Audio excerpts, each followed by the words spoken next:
क्या आपको पता है जिस युग में हम और आप जी रहे हैं वो शास्त्रों के अनुसार धरती का सबसे भयावह युग है।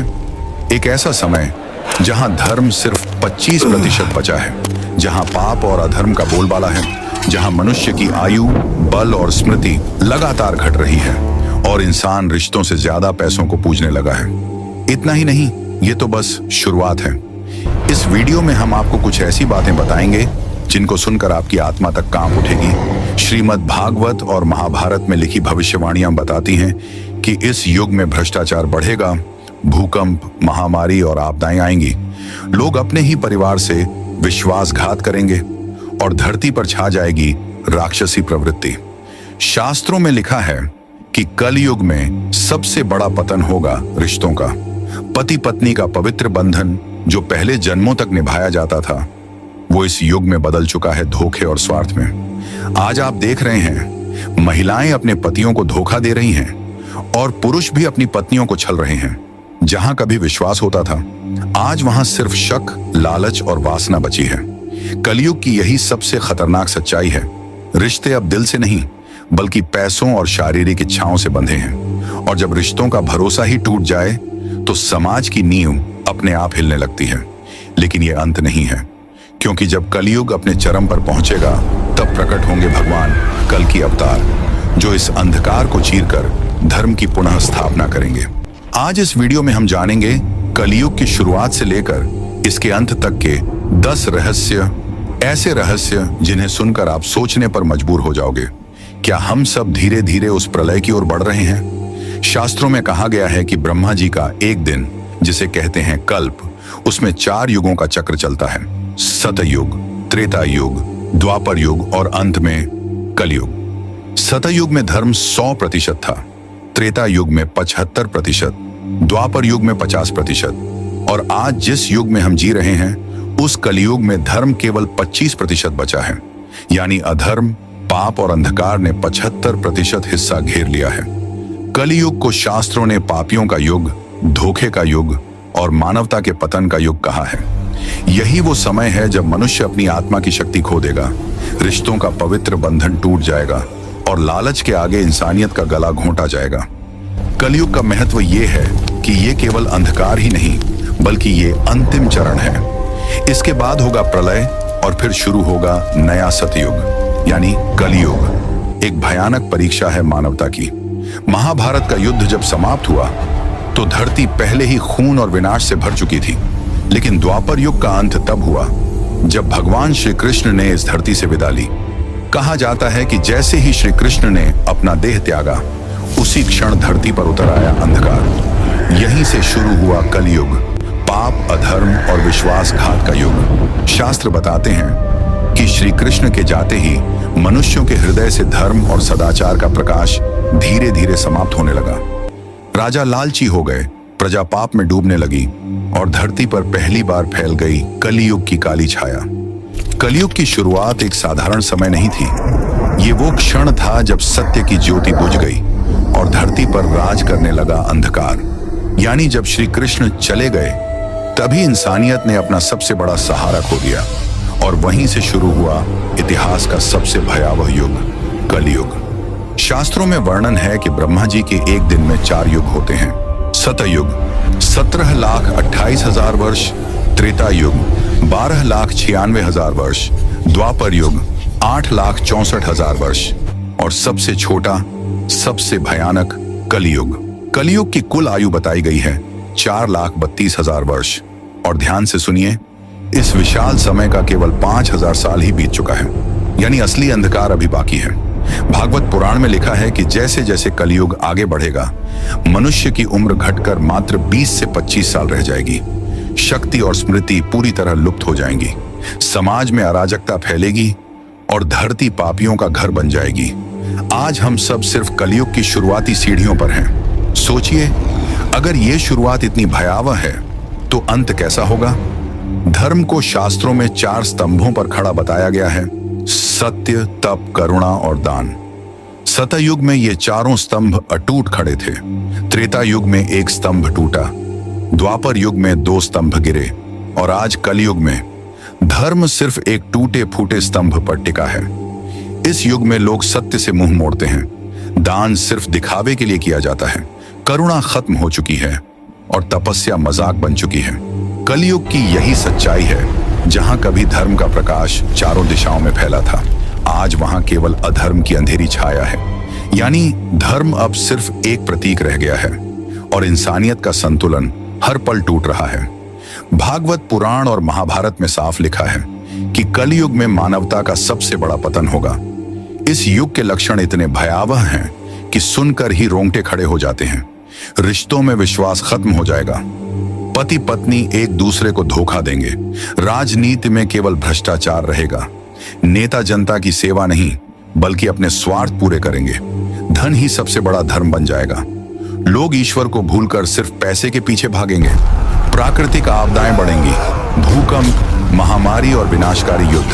और सबसे भयानक, मनुष्य इतना लोभी और स्वार्थी हो जाएगा कि अपने ही खून का गला घोंट देगा। कलयुग का यही सच है। जहां कभी प्रेम और भक्ति थी, अब वहां बस लालच, पाप और अधर्म की अंधेरी छाया है। शास्त्रों में कहा गया है कि युगों के बदलते ही मनुष्य की शक्ति और आयु लगातार घटती गई। सतयुग में इंसान की आयु हजारों वर्षों की होती थी। त्रेता युग में यह घटकर सैकड़ों वर्ष रह गई। द्वापर युग में मनुष्य 100 वर्ष तक जी सकता था और अब कलयुग में औसत आयु 60 से 70 वर्ष से भी कम हो चुकी है। समय के साथ यह और घटकर 20 से 25 वर्ष रह जाएगी। शक्ति, बुद्धि और स्मृति इतनी कमजोर हो जाएंगी कि इंसान अपने ही शरीर पर नियंत्रण नहीं रख पाएगा। भागवत पुराण में भविष्यवाणी है कि आने वाले समय में मनुष्य छोटे छोटे रोगों से ही मर जाएगा। उसकी हड्डियां खोखली होंगी और उसकी बुद्धि केवल धन और वासना तक सीमित रह जाएगी। यानी कलयुग मनुष्य की सबसे बड़ी हार है, जहां इंसान अपने ही शरीर और आत्मा से पराजित हो जाएगा। सतयुग, त्रेतायुग और द्वापर युग में आर्षि मुनि गहन तपस्या से अद्भुत चमत्कार और दिव्य शक्तियां प्राप्त करते थे। योग बल से वे आकाश में उड़ सकते थे, जल पर चल सकते थे और भविष्य तक देख सकते थे। लेकिन कलयुग आते ही ये दिव्य शक्तियां धीरे धीरे विलुप्त हो गईं। अब साधना कठिन हो गई है और मनुष्य की आत्मा इतनी कमजोर कि वह दिव्यता को छू ही नहीं पाता। आज के समय में चमत्कार सिर्फ किताबों और पुराणों में बचे हैं। हाँ, कहीं कहीं अभी भी महान संत अपनी साधना से थोड़ी बहुत सिद्धियां दिखा सकते हैं। लेकिन जैसे जैसे कलयुग आगे बढ़ेगा, हर चमत्कार समाप्त हो जाएगा। यानी कलयुग का सबसे बड़ा शाप यह है कि इंसान के पास सब कुछ होगा, धन, विज्ञान, साधन, लेकिन उसके पास नहीं होगी आत्मा की शक्ति। वो हर चीज पर विश्वास करेगा, सिर्फ ईश्वर और चमत्कारों को छोड़कर। चारों युगों में धर्म पालन के अलग अलग मार्ग बताए गए हैं। सतयुग में केवल गहन तपस्या से मोक्ष मिलता था। त्रेता युग में विशाल यज्ञ करके ईश्वर की कृपा प्राप्त होती थी। द्वापर युग में मंदिरों की पूजा और आराधना से धर्म की रक्षा होती थी। लेकिन कलयुग ये सबसे अंधकारमय युग है। मनुष्य कमजोर है, तपस्या असंभव है, यज्ञ नहीं हो सकते और पूजा भी अधूरी रह जाती है। इसलिए शास्त्रों ने कहा है, कलयुग में धर्म पालन का सबसे सरल और शक्तिशाली साधन है भक्ति और हरिनाम संकीर्तन। केवल भगवान का नाम लेना। हरे राम हरे कृष्ण, जय श्री राम, जय श्री महादेव, इतना ही काफी है कलयुग के पापों से मुक्ति पाने के लिए। यानी जहां बाकी युगों में मोक्ष कठिन था, वहीं कलयुग में ईश्वर को पाना आसान है अगर आप सच्चे दिल से भक्ति करें। भागवत पुराण और महाभारत में साफ साफ भविष्यवाणियां लिखी हैं जो बताती हैं कि कलयुग धीरे धीरे मानवता को कहां ले जाएगा। रिश्तों का पतन होगा, बेटा अपने पिता का अनादर करेगा, भाई भाई का खून बहाएगा, पति और पत्नी एक दूसरे से विश्वासघात करेंगे। सत्ता और राजनीति का पतन होगा। राजा यानी नेता प्रजा की रक्षा नहीं करेंगे बल्कि उन्हें लूट कर अपना स्वार्थ पूरा करेंगे। समाज का पतन होगा। धन ही सबसे बड़ा धर्म बन जाएगा। स्त्रियां और पुरुष अपने शरीर का सौदा करेंगे और परिवार केवल नाम के लिए रह जाएंगे। प्रकृति का पतन होगा। भूकंप, महामारी, बाढ़ और युद्ध बार बार धरती को हिला देंगे। और सबसे भयानक भविष्यवाणी कि कलयुग के अंत समय में धरती पर केवल राक्षसी प्रवृत्ति बच जाएगी। तब इंसान नहीं बल्कि पाप ही राजा होगा। शास्त्रों में लिखा है कि जब कलयुग अपने चरम पर पहुंच जाएगा, जब अधर्म, पाप और राक्षसी प्रवृत्ति हर घर में फैल जाएगी, जब इंसानियत पूरी तरह मर जाएगी, तभी इस अंधकार को चीरते हुए प्रकट होंगे भगवान विष्णु का अंतिम अवतार कल्कि। भागवत पुराण में भविष्यवाणी है, कल्कि अवतार एक श्वेत घोड़े पर सवार होकर हाथ में जलती हुई तलवार लिए धरती पर उतरेंगे। उनकी तलवार की एक ही चमक से पापियों का विनाश होगा और अधर्म की जड़ें उखड़ जाएंगी। धरती पर छाया अंधकार समाप्त होगा, आकाश से दिव्य प्रकाश बरसेगा और तब शुरू होगा एक नया चक्र, सतयुग। यानी कलयुग का अंत कोई साधारण घटना नहीं, बल्कि ये होगा संपूर्ण प्रलय, जिसके बाद इंसानियत को मिलेगा नया जीवन और धरती पर फिर से लौटेगा धर्म। तो दोस्तों, आज हमने जाना कलयुग की भयावह सच्चाई, इसकी परिभाषा और महत्व से लेकर इसकी शुरुआत भगवान श्री कृष्ण के प्रस्थान के बाद कैसे हुई, इसकी कुल अवधि 4,32,000 वर्ष और धर्म का धीरे धीरे पतन।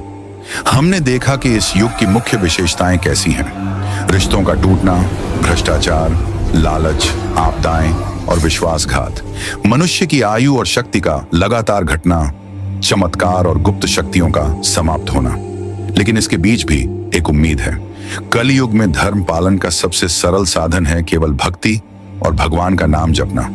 यही हमें पाप से बचा सकता है। और अंत में जब कलयुग अपने चरम पर पहुंचेगा, तब प्रकट होंगे भगवान विष्णु के अंतिम अवतार कल्कि, जो पापियों का संहार करके एक नए सतयुग की शुरुआत करेंगे।